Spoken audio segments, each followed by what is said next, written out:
Ohio people with Mennonite views, and they're gonna give us some missional news. Ohio Conference Cast. You are listening to Ohio Conference Cast, a podcast dedicated to sharing missional stories and other information about Ohio Mennonite Conference. Here are your hosts, Thomas Dunn and Bill Seymour. Welcome, everybody, back to Ohio Conference Cast for another installment in our Ohio Conference Cast mini-series, Stories from the Hinterlands. Of Pennsylvania. That are missional. We'll have to contact our number one fanboy and producer about what he wants to name his series, but for now... I think it's too late. We're in the room we made the decision. We'll pass it over to Lucas and enjoy the next installment. I am here with Miss Randi. Miss Randi is involved in a missional discipleship group here in Corey. What can you tell us about it? Gail, my friend Gail and I had talked about a Bible study, and then one day she messaged me, called me, and said that another lady by the name of Casey was interested also, and did we want to get together? And the first couple times we just went to Tim Hortons and had coffee. Wonderful. But the more we got into it, the more we realized that we needed more time. Right. And so we started doing it right here at my office at 5 o'clock when we wouldn't, we could just really talk and get into it. So is that when your office closes at around 5? Wonderful. Yes. That's great. So how many months have you guys been going now? Oh, jeez. Has it been since summer? Yeah. Okay. So, because Gail and Casey were running. Yeah, it's been since summer. Yeah. Those crazy kids in there running. Yes. I'm just jealous. I'm just too old. What has been the benefit of being in a missional discipleship group? There's just been so much. We've actually, we talk, we do our readings. We're reading Matthew. We discuss everything about that. We've had the same opinion. We've had opposite opinions. Right. We've had we don't have to agree on things talk, and then we discuss those we're praying for each. We started a little book where we write down notes and anyone we're saying a prayer for. Yeah. And we've actually prayed for some things that we have seen God answer. That is awesome. In miraculous ways. Yeah. That is really encouraging. It's hard not to get excited when you're seeing God answer your prayers. It is. And I know sometimes it takes, and you wait, and I saw it the other day actually on the computer. Sometimes you end up saying, gee, I didn't think you'd answer it that way, but okay. God seems to have his own time, and he's seeing the whole picture, and we're just not. Exactly. So most of the listeners to this podcast actually are not currently involved in a missional discipleship group. They're not meeting with 3 people every week discussing life. So what would you tell them if they were toying with the idea, or if they heard their church was starting to put groups together? What would you tell them? Please do it. Right. And I do have to say this. My longtime friendship with Gail, and knowing that we've discussed everything together, if you're hesitant, if you have 3 or 4 or at least 3, if you have one that your total trust can be in, and you add one at a time, I think that was a miraculous thing for me to finally say, you know what, I want to do this and I want more. Right. And it's just turned into my favorite time of the week. It really is mine as well, so much to the point where now I'm in 2 groups. And I would say that that's been absolutely true. With both groups, I've started with one person that I completely trusted.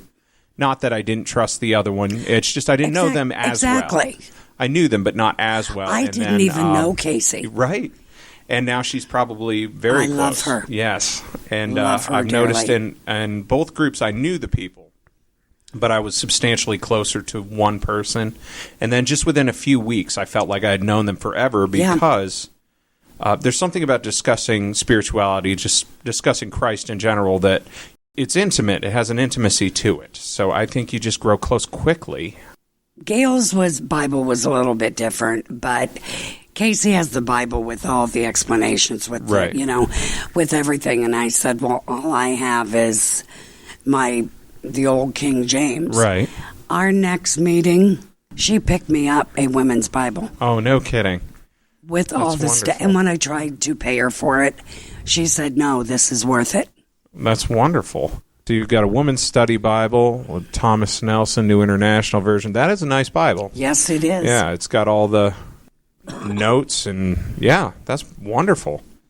So yeah, sometimes a good study Bible really helps Yes. shine some light on things. Just being 2,000 years removed from context sometimes, everything still means the same thing. It's just so much deeper when you understand what was going on then too. Well, it is. Yeah, it's pretty exciting. Well, I had said to her, I jokingly was talking when I was younger. I really, truly would go to any Bible school there wasn't in Corey all summer long. Yeah, absolutely. And actually, I showed the girls I have a little testament. It's not very big. Right. That I was given. It was 1960. I don't remember exactly, but I was going to Bible school at the Methodist Church, the old Methodist Church. Right, over by the City Works building Yes. there. Yeah. And ministers were there speaking. Yeah. And they were giving these Bibles, and I have mine. And Oh, that's pretty great. I think I was in second grade. Wow. Yeah. And I'm now way over second grade. So. Right. Well, that's pretty wonderful, just to look back at your life and see where people tried to sow into it, and many lessons that have really resonated with me just in the last year. I actually learned in my early 20s, but they didn't matter at the time, and now they're just really life-changing, but it took time even for those lessons to sink in. And Yes. yeah. How do you feel about the questions, the 5 questions that exist on that card, the where have you seen God at work? And We have pretty much, through our studies, been able to answer that's good. all 5 questions at the end. Yeah. And if one of us is struggling, we just go on to... Right. But they do make you stop and think. Oh, absolutely. My big one is what have you heard God say to you in your prayer time? And that hasn't always been a struggle for me, but it seems like I don't listen in my prayer time any better than I do in conversation. I'm just talking. And I'm the same way. Yeah, so just being mindful of it, though, just knowing that I have that question coming back every week. It makes you think. It makes you think about it, Yeah. yes. Is there anything else that you would like to say about the experience? It's just mind-boggling. If you're even thinking about it, try it. Yeah. Or your closest friend. If you don't know how a lot of people don't talk about God today. No. It's sad. Right. A lot of kids don't even They don't know. know Yeah. or have any idea what difference it can make. Right. Our last Bible study, we had a little dinner because it was last week before Thanksgiving. Right. Because everybody's busy this week. We went over to Gigi's. Right. I love my Bible study. I love my friends. I love God. But we got to sit down over there, and it actually was pretty busy. Right. And I thought, boy, you watch. Kind of in my mind, somebody will come in and we'll be talking because we get very, very emotional about what we talk about. Right. Yeah. And I thought, I hope somebody doesn't say anything. Well, 2 young guys, probably in their 20s, sit down at the table next to us, and I thought, oh boy, here we go. They'll be talking louder than us or, whatever. Right. And it was the best miracle of the week. We're talking along and, getting into things. And I swore that I heard one of them say something about John the Baptist. Huh. But I have very bad hearing. I Right. really do. And we're talking along, and the next thing I know, Casey leans over, and two other young men, same age, had joined those two. There was Right. four, about in their 20s. Yeah. And lo and behold, they were at Gigi's too for their weekly Bible That is awesome. Yeah. group. Yeah. Yeah, I really do love how this is all seeming to come together, and I love that it's all different expressions of Christianity too. There's so many different churches and backgrounds and everything. Yeah, It's there pretty is. wonderful. Just seeing everybody function together has been really encouraging. And with me, trying a new church is like wearing a pair of shoes that don't Right. fit you, Right. especially if the congregation is bigger. Right. But starting out in a small group, Yeah. I hope just makes you want, forget the politics, forget the whatever, Right. forget who's, just go to church Yeah. for yourself. Oh, absolutely. Yeah. You know, don't worry. I mean, I'm Catholic. Right. But there's a lot I don't agree with. Right. Some weeks I get more out of the beautiful song that they sing after Yeah. communion Right. than I do the homily. Right. But it was the way I was raised. Am I adverse to another church? No. No. Actually, I've gone to your church. Oh, really? Yes, I've gone with Gail and Donnie, and I'm supposed to go tonight for Thanksgiving Oh, nice. Eve Mass. Yeah. Gail wasn't feeling good last night, though. Right. So if you don't know what to do, start in a small group. Yeah, absolutely. And then the more you feel God moving and working, and Yeah. the more excited you get. Right.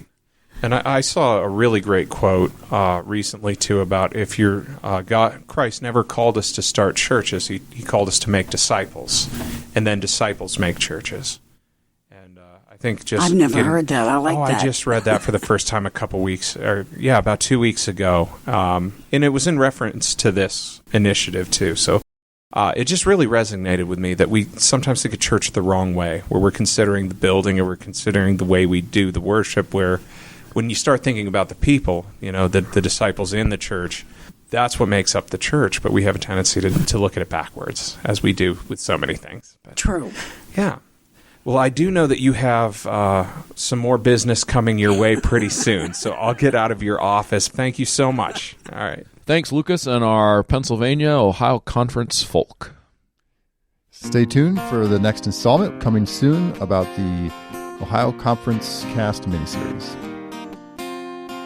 Ohio people with Mennonite views, and they're gonna give us some missional news. Ohio Conference Cast. Thank you for listening to another edition of Ohio Conference Cast. We would love to hear from you. Our email is ohioconferencecast@gmail.com. Ohio Conference Cast is brought to you by the Ohio Conference Leadership Team, along with Norm Sohar, sound engineer, Megan Sohar, voiceover, Ann Lehman, publisher, and our many guests and listeners.